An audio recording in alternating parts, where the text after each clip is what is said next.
Greetings, and welcome.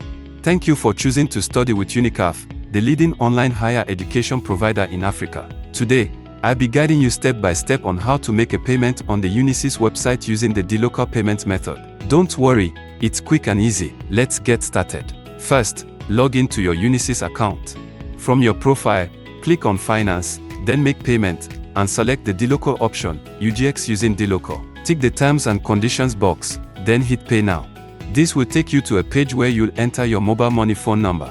Remember, this needs to be a Ugandan number. Once entered, click Continue.